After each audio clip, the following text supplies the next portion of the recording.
আমি যে আয়াত এবং হাদিস পাঠ করেছি, এই আয়াত এবং হাদিসের মধ্যে আল্লাহ তাআলা পিতা মাতার সাথে সৎ ব্যবহার এবং তাদের সাথে ভালো ব্যবহার করার গুরুত্ব সম্পর্কে আল্লাহ তাআলা আয়াতের মধ্যে বলেছেন এবং রাসূলুল্লাহ সাল্লাল্লাহু আলাইহি ওয়াসাল্লাম এই হাদিসের মধ্যে আলোচনা করেছেন। পিতামাতার কি অধিকার, পিতামাতার কি গুরুত্ব, পিতামাতার সাথে সৎ ব্যবহার কিভাবে করা লাগবে, আচার ব্যবহার শিষ্টাচার আদব আখলাক কিভাবে দেখানো লাগবে, এগুলো রাসূল সাল্লাল্লাহু আলাইহি ওয়াসাল্লাম হাদিসের মাধ্যমে আমাদেরকে জানিয়ে দিয়েছেন এবং আল্লাহ পাক রব্বুল আলামিন পবিত্র কোরআনুল কারীমের মাধ্যমে আমাদেরকে সুস্পষ্ট রূপে জানিয়ে দিচ্ছেন। দেখেন, কোরআনুল কারীম হলো আমাদের জীবনের গাইডলাইন। এই কোরআনুল কারীমের মাধ্যমে অর্থাৎ কোরআনুল কারীমের মধ্যে আল্লাহ তাআলা মানব জাতির ইহকালীন জীবনের কিভাবে চলবে এবং পরকালীন জীবনের সফলতা কিভাবে লাভ করবে আল্লাহ কিন্তু এ টু জেড কোরআনুল কারীমের মধ্যে জানিয়ে দিয়েছেন। কিন্তু আজকে আমরা জানি না, আজকে আমরা বুঝি না কেন যে কোরআনুল কারীমের আশপাশে আমরা যাই না। এর মানে অর্থ তো বহুত দূরের কথা, আমি তো শুদ্ধ করে পড়বো এটাই পারি না, অথচ আমি মুসলমান। এটা বুঝিও, আবার ভালো করে বুঝিও, কিন্তু কাজে মানে কর্মে সম্পাদিত করার যে শক্তি আর স্পৃহা আগ্রহ ওটা আমাদের মধ্যে ওরকম ভাবে জাগ্রত হয় না। যার কারণে যখন বয়ানে শুনি যে আমাদের অপারগতা, তখন অতটুকু চিন্তা, পরবর্তীতে শেষ।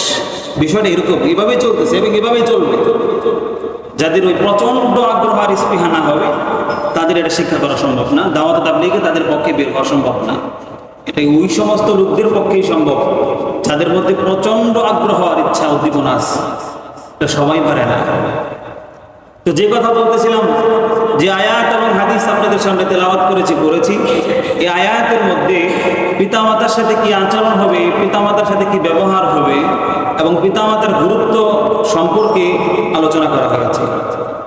যেহেতু এই পৃথিবীর মধ্যে আমাদের আসার এবং পৃথিবীর মধ্যে আমাদের অস্তিত্ব লাভ করার মূল কারিগর হলো আমাদের পিতামাতা, অর্থাৎ আমাদের পিতামাতার মাধ্যমেই আমাদের এই অস্তিত্ব লাভ হয়েছে।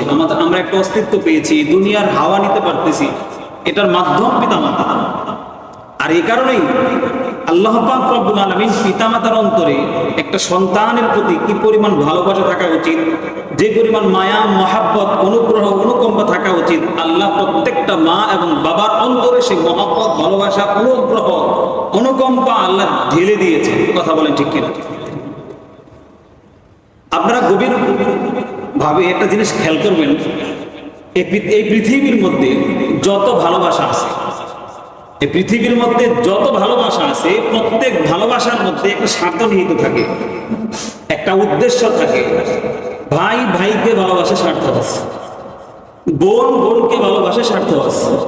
ভাই বোনকে ভালোবাসে, স্বার্থ আছে। বোন ভাইকে ভালোবাসে, স্বার্থ আছে। কথা বলেন ঠিক কিনা?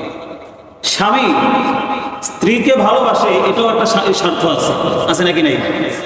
স্ত্রী স্বামীকে ভালোবাসে, সেটাও স্বার্থ আছে। সোশ্যাল মিডিয়ায় একটা জিনিস খুব ভালো ঘুরপাক খাচ্ছে, এক স্ত্রী তার স্বামীকে মহব্বত করে ভালোবেসে কিডনি দিয়ে দিছে। কিডনি তো ওটা নষ্ট হয়ে গেছে স্বামীর, তো স্বামীকে মহব্বত করে একটা কিডনি দিয়ে দিছে। মূল ঘটনায় জানা যায় কিডনি এমনি এমনি দেয় নাই, এখানেও স্বার্থ আছে। এখানেও কি আছে? স্বার্থ আছে। কি স্বার্থ? স্বামীর তার নামে ফ্ল্যাট লিখে দিছে, স্বার্থ, অবশ্যই স্বার্থ। স্বামী স্ত্রীকে ভালোবাসে, সেখানেও স্বার্থ আছে। ফ্ল্যাট এমনি এমনি দেয় নাই, তুমি আমাকে কিডনি দিবা, এই জন্য দিচ্ছি। তো আমরা একটা জিনিস জানতে পারলাম, এই পৃথিবীর মধ্যে যত ভালোবাসা আছে, মায়া আছে, মহব্বত আছে, সব সেক্টরে, সব ক্যাটাগরিতে স্বার্থ নিহিত আছে। স্বার্থ ছাড়া কেউ কাউকে ভালোবাসে না। পৃথিবীর মধ্যে শুধুমাত্র কেবলমাত্র একটা শ্রেণী আছে যারা তার সন্তানকে মহব্বত করে ভালোবাসে বিনা স্বার্থে। কথা বলা ঠিক? একটা মা তার সন্তানকে ভালোবাসে, আদর আপ্যায়ন করে, অনুগ্রহ করে, মহব্বত করে ভালোবাসে, বড় করে তোলে। কি স্বার্থ আছে? একটা পিতা তার সন্তানকে কোলে পিঠে করে মানুষ করে, সন্তানের জন্য মাতার গাম পায়ে ফেলে কষ্টে উপার্জন করে এই টাকা ব্যাংক ব্যালেন্স করে, লাইফ ইন্স্যুরেন্স করে, কেন? সন্তানের ভবিষ্যৎ যেন উজ্জ্বল হয়। তো পৃথিবীর মধ্যে একমাত্র পিতামাতাই এমন যাদের ভালোবাসার মধ্যে সন্তানের ভালোবাসার মধ্যে যে পিতামাতার কোনো কি থাকে না, স্বার্থ থাকে না। এজন্যই কোরআন এবং হাদিসে পিতামাতার সাথে আদব, আখলাক, শিষ্টাচার কেমন হওয়া উচিত এটা আল্লাহ আমাদেরকে জানিয়ে দিয়েছেন, এবং তাদের সাথে বেয়াদবির পরিণাম কি হবে এটাও আল্লাহ তাআলা আমাদেরকে জানিয়ে দিয়েছেন। দেখেন, পিতামাতার সাথে সৎ ব্যবহার, আশ্চর্য হয়ে যাবেন। আল্লাহ তাআলা পিতামাতার সাথে, আপনার পিতামাতার সাথে কি ব্যবহার করা লাগবে, তাদের সাথে যে সভ্যতা, তাদের সাথে যে ভদ্রতা দেখানো লাগবে, এবং পিতামাতার সাথে সৎ ব্যবহার করা এবং আল্লাহর ইবাদত, আল্লাহ তাআলা তার ইবাদতের সাথে, নিজের ইবাদতের সাথে এটাকে সম্পৃক্ত করে ফরজ করে দিয়েছেন। সুবহানাল্লাহ বলেন। পিতামাতার সাথে সৎ ব্যবহার এবং তাদের সাথে উত্তম আখলাক করাটাকে আল্লাহ নিজের ইবাদতের সাথে একত্রিত করে আল্লাহ উভয়টাকে ফরজ করে দিয়েছেন। সুবহানাল্লাহ। যেমনটা আল্লাহ বলেন, ওয়া ক্বাদা রাব্বুকা আল্লা তা'বুদু ইল্লা ইয়্যাহু ওয়া বিল ওয়ালিদাইনি ইহসানা ইম্মা ইয়াবলুগান্না ইনদাকাল কিবারা আহাদুহুমা আও কিলাহুমা ফালা তাকুল লাহুমা উফফিন ওয়ালা তানহারহুমা ওয়া কুল লাহুমা কাওলান কারীমা ওয়াখফিদ লাহুমা জানাহা যুল্লি মিনার রাহমাতি ওয়া কুর রাব্বিরহামহুমা কামা রাব্বায়ানি সাগীরা। আল্লাহ এই আয়াতের মধ্যে বলছেন, ওয়া ক্বাদা রাব্বুকা, নবীকে জানিয়ে দিচ্ছেন, হে নবী, আপনার রব ফয়সালা করেন। ভালো করে বুঝেন, এখানে কদর অর্থ হলো ফয়সালা করা, ডিসিশন দেওয়া। কিন্তু মুফাসসিরিন কেরামে কদর অর্থ তুলেছেন আমার অর্থাৎ আদেশ করা। কথা বলেন, কি করা? আদেশ করা। ওয়া ক্বাদা রাব্বুকা অর্থাৎ আল্লাহ তাআলা আদেশ করেছেন, আপনার রব আদেশ করেছেন। কোন মুফাসসির তো বলেন এখানে কদাউন শারঈয়্যুন অর্থাৎ আপনার রব শরঈ ফয়সালা করেছেন, ইসলামী শরীয়ত অনুযায়ী ফয়সালা করেছেন। কি ফয়সালা? আল্লাহ তা'বুদু ইল্লা ইয়্যাহু, তোমরা শুধুমাত্র কেবলমাত্র ইবাদত করবে কার? কথা বলেন, জোরে বলেন, কার? আল্লাহ তা'বুদু ইল্লা ইয়্যাহু, ইবাদত শুধুমাত্র আল্লাহর জন্যই করবে। প্রথম আদেশ আল্লাহ তাআলা এই জায়গায় বান্দাদেরকে প্রথম সম্বোধন করেছেন, হে বান্দারা, প্রথম আগে আমার ইবাদত, আমি রবের আগে ইবাদত করো তোমরা। আল্লাহ তা'বুদু ইল্লা ইয়্যাহু, আগে আমার ইবাদত করো। এখানে কোন ইবাদত? এখানে ইবাদত এমন ইবাদত যেগুলো আল্লাহর সাথে সম্পৃক্ত, শুধুমাত্র আল্লাহর জন্যই করা হয়। এই ইবাদতের মাধ্যমে আবদিয়াত প্রকাশ পায়, এই ইবাদতের মাধ্যমে বান্দার দাসত্ব প্রকাশ পায় রবের সামনে। আমরা দাসত্ব স্বীকার করি কার সামনে? কথা বলেন। আমরা আল্লাহর দাস, পৃথিবীর কোনো মানুষের দাস না, আমরা আল্লাহর দাস। আল্লাহর সামনে আমরা মাথা নত করি। এই ইবাদতের মাধ্যমে, সেই ইবাদত উদ্দেশ্য যে ইবাদতের মাধ্যমে দাসত্ব ফুটে ওঠে। সর্বপ্রথম আল্লাহ তাআলা জানিয়ে দিচ্ছেন, ওয়া ক্বাদা রাব্বুকা আল্লা তা'বুদু ইল্লা ইয়্যাহু, আপনার রব আল্লাহ তাআলা আদেশ করেন, আল্লা তা'বুদু ইল্লা ইয়্যাহু, শুধুমাত্র কেবলমাত্র তার ইবাদত করবে। ওয়া বিল ওয়ালিদাইনি ইহসানা, দুই নম্বর আল্লাহ তাআলা বলেন পিতামাতার সাথে সৎ ব্যবহার করবে। পিতামাতার সাথে সৎ ব্যবহারের পূর্বে আল্লাহ বিশ্ববাসীকে সর্বপ্রথম আল্লাহর ইবাদত করার কথা বলেছেন। কথা বলেন, কার ইবাদত? আল্লাহর ইবাদতের অর্থ হলো আল্লাহর কাছে সবকিছু চাবো, আল্লাহর কুদরতি পায়ে মাথা নত করব, আল্লাহর অবাধ্যতা করব না, আল্লাহর শিরক করব না। এটা হলো আল্লাহ তাআলার ইবাদত, অর্থাৎ আল্লাহ তাআলার নাফরমানি অনুযায়ী নিজের জীবনকে পরিচালনা করব না। এটা হলো সর্বপ্রথম আল্লাহ তাআলার হক। এখানে যারা আমরা উপস্থিত হয়েছি, আমরা প্রত্যেকে আল্লাহ তাআলার বান্দা। আমাদের কাছে সর্বপ্রথম হক পাওয়ার সর্বপ্রথম অধিকার হলো আল্লাহ তাআলার, অর্থাৎ আল্লাহ বান্দা প্রথমে হক আদায় করবে আল্লাহর, এরপরে হক আদায় করবে দুনিয়ার মানুষের। কথা বলেন, ঠিক কিনা? সর্বপ্রথম আল্লাহ তাআলার হক, আল্লাহর হকের পরে দুনিয়ার মানুষের হক। আর দুনিয়ার মানুষ, যত মানুষ আছে, দুনিয়ার সমস্ত মানুষ সমূহের মধ্য থেকে সর্বপ্রথম হক পাওয়ার অধিকার হলো পিতামাতার। কথা বলেন, কার? এই কথাই আল্লাহ তাআলা জানিয়ে দিচ্ছেন প্রথম হলো ইবাদত, এরপরে ওয়াবিল ওয়ালিদাইনি ইহসানা, এরপরে হলো পিতামাতার সাথে সদ্ব্যবহার। আল্লাহু আকবার বলেন, আর জোরে বলেন আল্লাহু আকবার।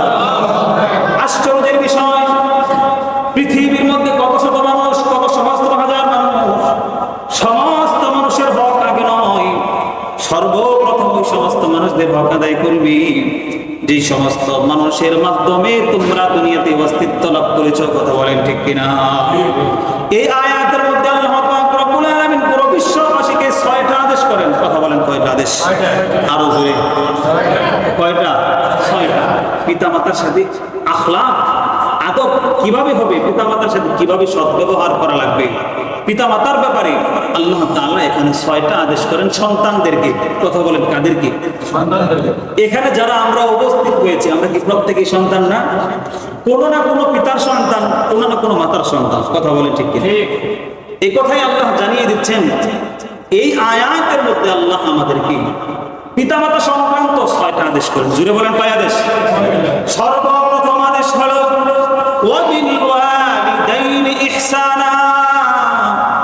সর্বপ্রথম আদেশ হলো তোমরা তোমাদের পিতা মাতার সাথে ইহসান করবে। ইহসান শব্দের অর্থ ভালো আচরণ করা।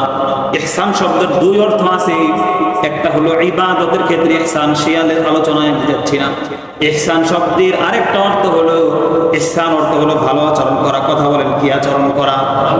ভালো আচরণ করা। এই কথা আল্লাহ জানিয়ে দিচ্ছেন ওয়াবিল ওয়ালিদাইনি ইহসানা, তোমরা তোমাদের পিতামাতার সাথে ভালো আচরণ করবে, সৎ আচরণ করবে, সৎ ব্যবহার করবে। সৎ ব্যবহার সমূহের মধ্য থেকে এটাও একটা সৎ ব্যবহার। নিজের জন্য যেই জিনিস আমি পছন্দ করব, নিজের স্ত্রীর জন্য যেই জিনিস পছন্দ করব, নিজের সন্তান সন্ততির জন্য যেই জিনিস আমি পছন্দ করব, ঠিক তদ্রূপ ভাবে আমার পিতা মাতার জন্য আমি সেই জিনিস পছন্দ করব। কথার কথা, কোথাও মার্কেটে গেছি, বিবি বাচ্চা আছে আর মহাব্বত অনেক লোক আছে, অনেকের জন্য অনেক নিজের পছন্দ মতো জিনিস কিনছি, আর নিজের পিতা মাতার জন্য কম দামে একটা জিনিস কিনছি। এটা ইহসান নয়। পিতা মাতার সাথে ওরকমই ইহসান করবে যেমনটা ইহসান তোমার সন্তান সন্ততি, তোমার বিবি বাচ্চার জন্য যে বাচ্চার সাথে যেরকম ইহসান হয় পিতা মাতার সাথে, ঠিক তদ্রূপ সেই ইহসানটাই তোমাদের করতে হবে। এখানে সৎ ব্যবহারের কথা বলা হয়েছে। তোমাদের পিতা মাতার সাথে তোমরা সৎ ব্যবহার করবে। এই যে সৎ ব্যবহারের আদেশ আল্লাহ তাআলা করলেন, এই সৎ ব্যবহার নির্ধারিত কোনো বয়সে নয়। নির্ধারিত কোনো বয়সে এই সৎ ব্যবহারটা শুধুমাত্র পিতা মাতা বৃদ্ধ হইলেই যে সৎ ব্যবহার করা লাগবে, বিষয়টা কিন্তু এরকম নয়। নির্ধারিত সময়ের মধ্যেও নয়।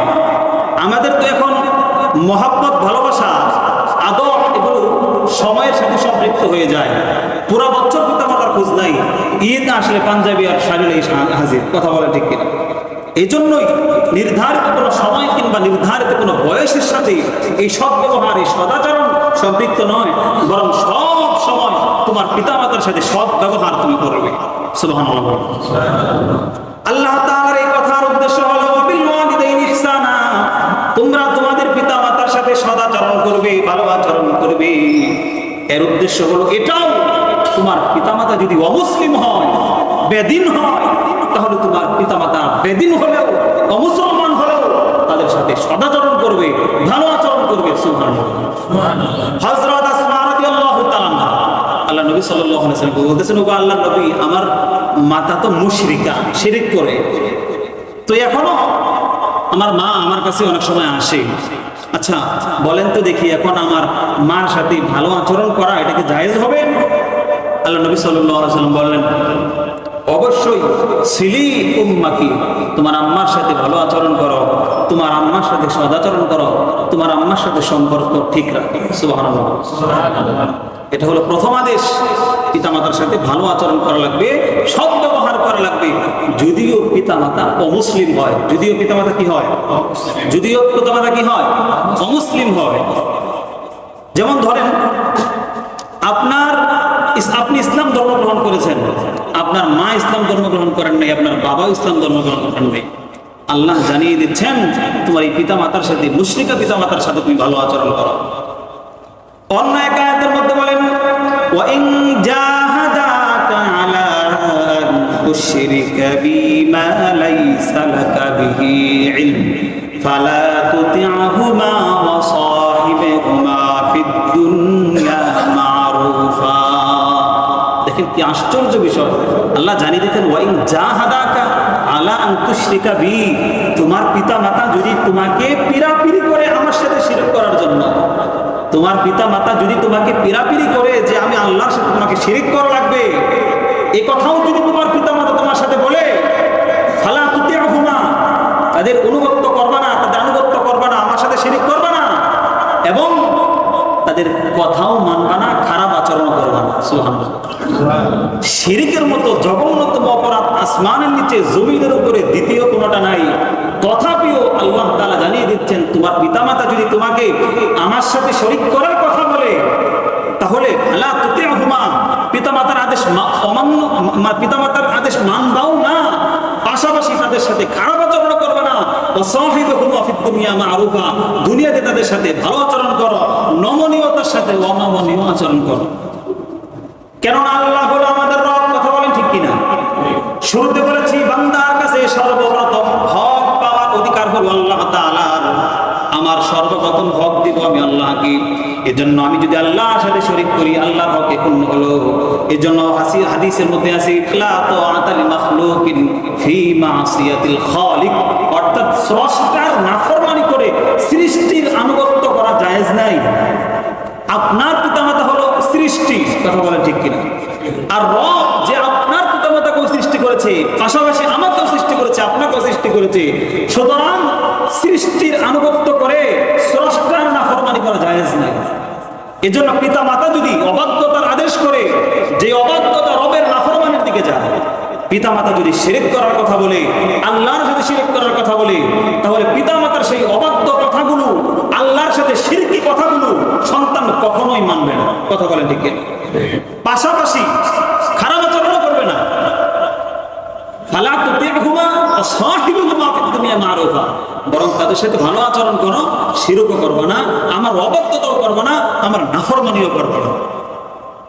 এজন্য পিতামাতার কথা মানতে হবে, শিরকি কোনো কথা মানা যাবে না। পিতামাতার বাধ্য থাকতে হবে, কিন্তু এমন আদেশ যদি পিতামাতা করে যেটা রবের অবাধ্যতা হয়, ও কথা মানা যাবে? কথা বলে মানা যাবে? তাহলে এটা হলো এক নাম্বার আদেশ। আল্লাহ আমাদেরকে জানিয়ে দিচ্ছেন যে হে দুনিয়ার সন্তানেরা, তোমরা তোমাদের পিতামাতার সাথে প্রথম যে আদেশ তোমাদের জন্য সেটা হলো ওয়াবিল ওয়ালিদাইনি ইহসানা, পিতামাতার সাথে ইহসানপূর্ণ আচরণ করো, ভালো আচরণ করো, সৎ ব্যবহার করো, সৎ ব্যবহার করো। মোট কথা, পিতামাতা যে ধর্মেরই হোক, যে বর্ণেরই হোক, মুসলমান হোক, অমুসলমান হোক, কাফের হোক, মুশরিক হোক, আলেম হোক, জালেম হোক, শিক্ষিত হোক, অশিক্ষিত হোক, ভালো আচরণ করতে হবে। কথা বুঝে আসছে? কথা বলেন না কেন? বুঝে আসছে? দুই নাম্বার আদেশ আল্লাহ তাআলা করেছেন, ইম্মা ইয়াবলুগান্না ইনদাকাল কিবারু আহাদুহুমা আও কিলাহুমা ফালা তাকুল লাহুমা উফ। দ্বিতীয় যে আদেশটা তোমাদের জন্য হে দুনিয়ার সন্তানেরা, এই আদেশটা হলো ফালা তাকুল লাহুমা উফ, তাদেরকে উফ শব্দটা তোমরা বলবা না। কি শব্দ বলবো না? কথা বলেন, জোরে বলেন। উফ শব্দটা আমরা বলবো না। পিতামাতা যখন বার্ধক্য বয়সে উপনীত হয়, তখন তাদের মগজ মস্তিষ্ক অকেজ হয়ে পড়ে। কথা বলেন ঠিক কিনা? তখন তাদের চাহিদা, দাবি দেওয়া বেড়ে যায়, কামনা বাসনা বেড়ে যায়। যখন তাদের বয়স বেশি হয়, শিশুসুলভ কথাবার্তা বলে, তখন এই যে তোমার পিতামাতার এই যে বয়সের ভারত্বের কারণে যে চাহিদা, যে কামনা বাসনা, যে শিশুসুলভ আচরণ, কথাবার্তা, এইগুলো তুমি ধৈর্য সহকারে সহ্য করো, ধৈর্য সহকারে সেই কথাগুলো শোনো এবং সাধ্য অনুযায়ী তাদের দাবি দাওয়া পূরণ করার চেষ্টা করো। এটা হলো ফালা তাকুল লাহুমা উফ, তুমি তোমার পিতামাতাকে উফ শব্দটা বলবা না, অর্থাৎ এমন কোন আচরণ করবা না যে আচরণের মাধ্যমে তোমার পিতামাতা কষ্ট পায়, তুমি বলতেছো উফ, আহা, তোমার জ্বালায় আর থাকতে পারলাম না। এমন কথা আমরা বলি কি বলি না? কথা বলেন, জোরে বলেন, বলি কি বলি না? এই যে আহা, তুমি আর ভালো আচরণ করো, তুমি আর ভালো হবে না, তুমি হেন করবে না, তেন করবে না, এই যে উফ শব্দটা, এই উফ শব্দটা পিতামাতার শানে যায় না। আল্লাহ তাআলা সমস্ত সন্তানদেরকে, বিশ্ববাসীদেরকে জানিয়ে দিচ্ছেন, তোমাদের পিতামাতার সাথে তোমরা উফ শব্দ কখনোই উচ্চারণ করবে না। তিন নাম্বার যে আদেশ সেটা হলো ফালা তানহারহুমা, তোমার পিতা মাতাকে তুমি ধমক দিবা না। কথা বলেন, কি দিব না? ধমক দিবা না। উপরোক্ত দুই আদেশের মধ্যে আল্লাহ তাআলা নেতিবাচক শব্দ বলেছেন। দুই নাম্বার আদেশে আল্লাহ তাআলা জানিয়ে দিচ্ছেন উপ শব্দ বলবে না, তাদের কথাবার্তায় বিরক্ত প্রকাশ করা যাবে না। যেই জায়গায় বিরক্ত প্রকাশ করা জায়েজ নাই সেই জায়গায় পিতামাতাকে ধমক দেওয়া তো বহুত দূরের কথা। কথা বলেন, ঠিক না? যেই জায়গায় পিতামাতার সাথে আপনার এমন কোন আচরণ করা যাবে না যে আচরণের মাধ্যমে শব্দ বুঝে আসে, বিরক্ত প্রকাশ পায়, এমন কোন আচরণ যেই জায়গায় করা যাবে না। সেই জায়গায় পিতামাতার সাথে ধমক শব্দ, এটা তো বহুত দূরের কথা। কিন্তু দুঃখজনক হলো আজকে আমাদের সমাজে এমন সন্তান আছে যারা তাদের পিতামাতাকে ধমক করাছে, গালিগালাজ পর্যন্ত করে। কথা বলেন, ঠিক কিনা? জোরে বলেন না কেন, ঠিক কিনা? শুধু গালিগালাজ নয়, পিতা মাতাকে মারধর পর্যন্ত করে মেরে মেরে ঘর থেকে বাহির করে দেয়। এমন অসভ্য সন্তানও বর্তমান পৃথিবীর মধ্যে আছে, যারা শুধুমাত্র ধমক নয়, শুধুমাত্র ধমকের মধ্যেই ক্ষান্ত থাকে না, বরং পিতা মাতার সাথে অশুভমূলক আচরণ করে, গালিগালাজ করে এবং কি আঘাত পর্যন্ত করে। কথা বলেন, ঠিক কিনা? কথিত আছে একটা কথা আমরা শুনে থাকি আর অনেক সময় বলে থাকি, এক সন্তান, অবাধ্য সন্তান তার পিতাকে মারতেছে, মারতে মারতে ঘর থেকে বের করতেছে, বের করে এক পর্যায়ে রাস্তা পর্যন্ত নিয়ে আসছে। এখন পিতা শক্ত হয়ে দাঁড়িয়ে গেল, বলতেছে, সন্তান আমাকে আর সামনে পর্যন্ত আর আগায় না, আমিও তোমার দাদাকে মারতে মারতে এই পর্যন্ত নিয়ে আসছিলাম। দেখেন, কামা তাদিনু তুদানু, আপনি যেমন আচরণ করবেন আপনার পিতার সাথে, আপনার সন্তান আপনার সাথে সেরকম আচরণই করবে। এজন্য নিজে পিতা মাতার সাথে কখনো বিরক্তিবোধক কোনো শব্দ চয়ন করবো না, কিন্তু বিরক্তির কোনো ভাব চেহারার মধ্যে ফুটে চলে না আসে সেই অবস্থায় থাকতে হবে। ঠিক আবার পিতা মাতার সাথে ধমক আচরণ করা যাবে না, গালিগালাজ তো বহুত দূরের কথা। 4 নম্বর হলো ওয়াকুল্লাহুমা কাওলান কারীমা, তুমি তোমার পিতা মাতার সাথে ভালো কথা বলো, সভ্যতা কথা বলো, এমন কথা বলো যেই কথা বলার মাধ্যমে সম্মান প্রকাশ পায়, তোমার পিতার প্রতি তোমার ভক্তি প্রকাশ পায়। এটা হলো 4 নাম্বার। 5 নাম্বার, আল্লাহ পাক রব্বুল আলামিন বলেন, ওয়াফিদ লাহুমা জানাহা যুল্লি মিনার রাহমাতি ওয়া কুর রাব্বিরহামহুমা কামা রাব্বায়ানি সগীরা, তোমার পিতা মাতার জন্য তুমি তোমার দয়ার হাত সম্প্রসারিত করে দাও, তুমি তোমার পাখাগুলোকে সম্প্রসারিত করে দাও। একটা পাখি যেমনি ভাবে তার বাচ্চাদেরকে হেফাজত করার জন্য, সেফটি দেওয়ার জন্য, একটা পাখি যেমনি ভাবে তার ডানাগুলো এমনি ভাবে মেলে ধরে তার ডানার তলে তার সন্তানদেরকে, বাচ্চাদেরকে নিয়ে আসে, আল্লাহ আমাদেরকে জানিয়ে দিচ্ছেন তোমরাও তোমাদের পিতার জন্য তোমাদের দয়ার হাতকে সম্প্রসারিত করে দাও। সুবহানাল্লাহ বলেন। 6 নম্বর আদেশ পুরো বিশ্ববাসীকে আল্লাহ পাক রব্বুল আলামিন বলেন, ওয়াকুর রাব্বিরহামহুমা কামা রাব্বায়ানি সগীরা। যে আদেশগুলো তোমাদেরকে দেওয়া হলো, এই আদেশগুলো পুঙ্খানুপুঙ্খভাবে তোমাদের পক্ষে হয়তোবা কোনো ত্রুটি তোমাদের থেকে যাবে, সম্ভবত সবগুলোই ভালোভাবে আচরণ করতে পারবে না। এজন্য তোমাদের জন্য আমি আল্লাহর পক্ষ থেকে সর্বশেষ নসিহত হলো, এই আদেশগুলো, উপরোক্ত 5 আদেশগুলো তোমরা মানার চেষ্টা করবে, আল্লাহ তাআলার কাছে তোমাদের পিতা মাতার জন্য দোয়া করবে। এই বলে রব্বিরহামহুমা কামা রাব্বায়ানি সগীরা, ওগো আল্লাহ যেমনি ভাবে আমার পিতা মাতা দুনিয়াতে আমাকে রহম করেছেন, দয়া করেছেন, দয়ার হাত আমার জন্য বিছিয়ে দিয়েছেন, আল্লাহ এই আমার পিতা মাতাকে তুমিও ঠিক তেমনি ভাবে রহম করো, দয়া করো। সুবহানাল্লাহ। সর্বশেষ আদেশের মাধ্যমে আল্লাহ জানিয়ে দিচ্ছেন যে পিতা মাতার জন্য তোমরা দোয়া করো। কথা বলেন, কি করব আমরা? জোরে বলেন, কি করব? দোয়া করব। আল্লাহ আমাদেরকে শিক্ষা দিয়েছেন তোমরা তোমাদের পিতা মাতার জন্য দোয়া করো। দোয়ার অনেকগুলো পদ্ধতি রয়েছে, নিজে দোয়া করো, নিজে দোয়া না করতে পারলে যারা দোয়া করতে পারে এদেরকে হাদিয়া তোহফার মাধ্যমে দোয়া করাও। এই জন্য আমার বন্ধুগণ, পিতামাতার জন্য দোয়া করা লাগবে। দোয়ার পদ্ধতি আল্লাহ তাআলা শিখিয়ে দিয়েছেন, ওয়াকুর রাব্বিরহামহুমা কামা রাব্বায়ানি সগীরা। আমার বন্ধুগণ, দুনিয়ার মধ্যে আমরা যে বসবাস করতেছি, যে রিজিক খাইতেছি, যে বাসস্থানের মধ্যে থাকতেছি, এই রিজিক, এই বাসস্থানের পূর্ব ব্যবস্থা আমাদের পিতামাতা আমাদের জন্য করে গেছেন, মাথার ঘাম পায়ে ফেলে কষ্টে উপার্জিত টাকা দিয়ে আমাদের জন্য করে গেছেন। ওই কষ্টে উপার্জিত টাকা ভক্ষণ করতেছি আর উড়াইতেছি। এই কষ্টে উপার্জিত টাকা থেকে পিতার জন্য মাতার জন্য যদি খরচ না করতে পারি মুহতারাম হাজিরিন, তাহলে আল্লাহ পাক রব্বুল আলামিনের এই আয়াতের বিরুদ্ধাচরণ করা হলো। কথা বলেন ঠিক কিনা?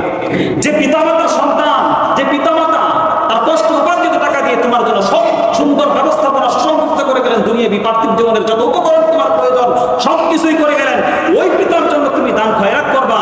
ওই পিতার যেন, ওই পিতার কবরে যেন শান্তি হয়, পিতার কবরে যেন সওয়াব হয়, পিতা যেন শান্তিতে থাকে, ওই পিতার জন্য নিজের পকেট থেকে সপ্তাহে একদিন শুক্রবারে 10 টাকা বের করতে পারো। এরকম সন্তান আছে নাকি নাই? কথা বলেন, আছে নাকি নাই? অকৃতজ্ঞ সন্তান। এই সন্তান যেমনি ভাবে তার পিতার এই সম্পদগুলো ভোগ করতেছে, পিতার জন্য কোনো খরচ করতেছে না, এই পিতার সন্তানও, এই পিতা যখন কবরের কষ্টে থাকবে, কবরের জীবনে কষ্টের মধ্যে থাকবে, আযাবের মধ্যে থাকবে, এই সন্তানও বসে বসে এই কষ্ট উপার্জিত এই লোকের টাকাও সে ভক্ষণ করবে, এক টাকাও খরচ করবে। কারণ কামা তাদিন তুদান, যেমন কর্ম তেমন ফল, এটা হবেই হবে।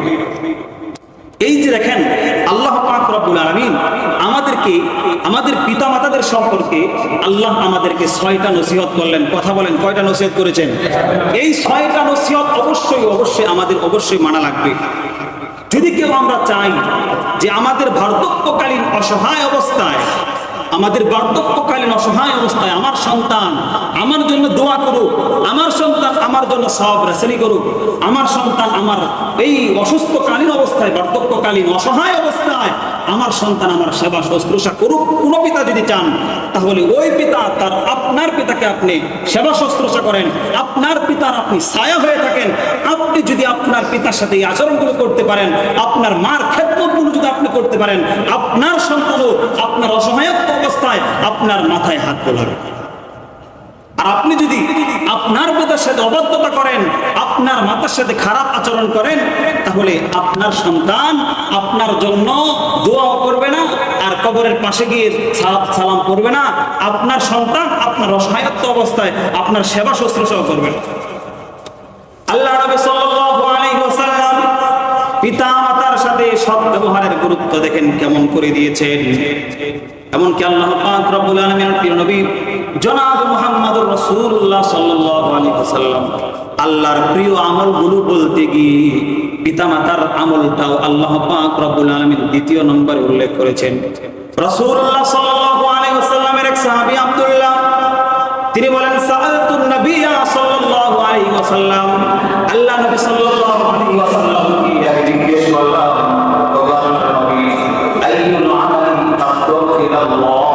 আল্লাহর কাছে কোন আমল সবচেয়ে প্রিয়? আল্লাহ নবী সাল্লাল্লাহু আলাইহি ওয়াসাল্লাম বলেন as-salatu ala waqtiha, আল্লাহর কাছে সবচেয়ে প্রিয় আমল সময়ের মধ্যে থেকে অন্যতম হলো সময় মতো নামাজ আদায় করা। সাহাবী আব্দুল্লাহ বললেন, আল্লাহ নবী সুম্মা আইয়ুন, এরপর আল্লাহর কাছে কোন আমল প্রিয়? আল্লাহ নবী বিশ্ব নবী জনাব মুহাম্মদুর রাসূলুল্লাহ সাল্লাল্লাহু আলাইহি ওয়াসাল্লাম দ্বিতীয় নাম্বার বললেন বিররুল ওয়ালিদাইন, সেটা হলো তোমার পিতা মাতার সাথে তোমার ভালো আচরণ করা। সাহাবী আব্দুল্লাহ রাদিয়াল্লাহু তাআলা আনহু বলেন সুম্মা আইয়ুন, ওগো আল্লাহ নবী এরপর আল্লাহর কাছে সবচেয়ে প্রিয় আমল কোনটা? আল্লাহ নবী সাল্লাল্লাহু আলাইহি ওয়াসাল্লাম বলেন সুম্মাল জিহাদু ফি সাবিলিল্লাহ, আল্লাহর কাছে দ্বিতীয় নম্বর সবচেয়ে প্রিয় আমল হলো আল্লাহর রাস্তায় জিহাদ করা। সুবহানাল্লাহ। আশ্চর্যের বিষয়, জিহাদের মতো একটা ফরজিয়ত আমল কোন ক্ষেত্রে জিহাদ ফরজ হয়ে যায়, ফরজ আইন হয়ে যায়। এই জিহাদের মতো একটা আমলের আগে আল্লাহ পাক রব্বুল আলামিনের প্রিয় নবী আল্লাহর কাছে প্রিয় আমল পিতামাতার খেদমত করাটাকে উল্লেখ করেছেন। সুবহানাল্লাহ। তাহলে নামাজ আগে প্রিয় আমল আল্লাহর কাছে নামাজ। এই নামাজের পাশাপাশি আল্লাহর কাছে প্রিয় আমল হলো পিতামাতার খেদমত করা, পিতামাতার সাথে সদাচরণ করা, পিতামাতার সাথে ভালো ব্যবহার করা। দেখেন আল্লাহ নবী সাল্লাল্লাহু আলাইহি ওয়াসাল্লাম পিতামাতার সাথে সৎ ব্যবহারটাকে কি পরিমাণ গুরুত্ব দিয়েছেন, যার কারণে এই হাদিসটা ইমাম বুখারী রাহমাতুল্লাহি আলাইহি তার সহিহ বুখারীর মধ্যে হাদিস উল্লেখ করেছেন। ঠিক তদ্রুপভাবে ইমাম মুসলিম রাহমাতুল্লাহি আলাইহি এই হাদিসটা গুরুত্ব সহকারে মুসলিম কিতাবে উল্লেখ করেছেন। তাহলে এই যে পিতামাতার সাথে গুরুত্বপূর্ণ আচরণ করার ক্ষেত্রে যে গুরুত্ব আল্লাহ নবী সাল্লাল্লাহু আলাইহি ওয়াসাল্লাম দিলেন, এর মাধ্যমে কি বোঝা যায়? কথা বলেন, আমাদের পিতামাতার সাথে আমাদের ভালো আচরণ করা দরকার আছে নাকি না? কথা বলেন। আল্লাহ নবী সাল্লাল্লাহু আলাইহি ওয়াসাল্লাম আরেক সাহাবী আবু হুরায়রা রাদিয়াল্লাহু তাআলা আনহু তিনি বলেন, যা রাজুলুন ইলা নবী সাল্লাল্লাহু আলাইহি ওয়াসাল্লাম, আল্লাহ নবী সাল্লাল্লাহু আলাইহি ওয়াসাল্লামের কাছে এক লোক আসলো। আসার পর রাসূল সাল্লাল্লাহু আলাইহি ওয়াসাল্লাম জিজ্ঞেস করলো, আল্লাহ নবী, মান আহাব্বুন নাস বিহুসনি সুহবতি, আমার কাছে সবচাইতে উত্তম ব্যবহার পাওয়ার অধিকার কার? আল্লাহ নবী সাল্লাল্লাহু আলাইহি ওয়াসাল্লাম প্রথম বললেন, উম্মুকা, তোমার মা। দ্বিতীয় আবার বললেন, সুম্মা আইয়ুল আরবি। রাসূল সাল্লাল্লাহু আলাইহি ওয়াসাল্লাম বলেন, উম্মুকা, তোমার মা। তৃতীয় আবার বললেন, সুম্মা মান আরবি। আল্লাহ নবী সাল্লাল্লাহু আলাইহি ওয়াসাল্লাম তৃতীয়বার বললেন, উম্মুকা, তোমার মা। ওই সাহাবী আবার বললেন, সুম্মা আইয়ুল আরবি, সুম্মা মান। আল্লাহ নবী বিশ্বনবী চতুর্থবার বললেন, আবুকা, তোমার পিতা। পিতা। এই যে দেখেন, এই হাদিসটা বুখারী শরীফের মধ্যে এসেছে। আল্লাহ নবী সাল্লাল্লাহু আলাইহি ওয়াসাল্লাম তিনবার জিজ্ঞেস করলেন, আমার কাছে সবচেয়ে ভালো ব্যবহার পাওয়ার অধিকার কার? তিনবার আল্লাহ নবী বললেন, তোমার মা। চতুর্থবার বললেন, তোমার পিতা। কোন কোন হাদিসে আল্লাহ পাক রব্বুল আলামিনের প্রিয় নবী জনাব মুহাম্মদুর রাসূলুল্লাহ সাল্লাল্লাহু আলাইহি ওয়াসাল্লাম মাতার গুরুত্বটাকে বেশি দিয়েছেন। ঠিক তদ্রূপভাবে আল্লাহ তাআলা কোরআনুল কারীমের মধ্যে কোন কোন আয়াতে মাতার অধিকারটা, মাতা যে কষ্ট সহ্য করে, যে কষ্ট এবং ত্যাগ তিতিক্ষা সহ্য করে একটা সন্তানকে পালন করার জন্য এটা আল্লাহ তুলে ধরেছেন। যেমন রাসূল লুকমান আল্লাহ তুলে ধরেছেন, আল্লাহ তাআলা বলেন, আওয়াসাইনাল ইনসানা বিওয়ালিদাইহি হামালাতহু উম্মুহু ওয়াহনান আলা ওয়াহনিন ওয়া ফিসালুহু ফি আমাইনি আনিশকুর লি ওয়া লিওয়ালিদাইহি। এখানে আল্লাহ তাআলা ভবিষ্যৎবাসীকে জানিয়ে দিচ্ছেন, আওয়াসাইনাল ইনসানা বিওয়ালিদাইহি, আমি মানুষকে আদেশ করেছি মানুষ যেন তার পিতা মাতার সাথে সদাচরণ করে, ভালো আচরণ করে। এরপর আল্লাহ তাআলা বলেন, হামালাতহু উম্মুহু ওয়াহনান আলা ওয়াহনিন, তার মাতা তাকে কষ্টের পর কষ্ট বহন করে পেটের মধ্যে বহন করে। কথা বলেন ঠিক কিনা? একটা মার সর্বপ্রথম যখন পেটের মধ্যে সন্তান আসে, এই মার কি পরিমাণ কষ্ট হয়? প্রথম 3 মাস কষ্ট হয়, খাবার দাবার খেতে পারে না, বমি ভাব থাকে। এই 3 মাস পরে যখন সন্তান আস্তে আস্তে বড় হয়, বড় হওয়ার পরে আস্তে আস্তে যখন বড় হয়, তখন সন্তান যখন নড়াচড়া করতে পারে, এই সন্তানটা ওই মার পেটের মধ্যে লাথি মারে, আরো বিভিন্ন কষ্ট দেয়। মা তার নীরবে বৃদ্ধি সহ্য করে, কাউকে বলে না। কথা বলেন ঠিক কিনা?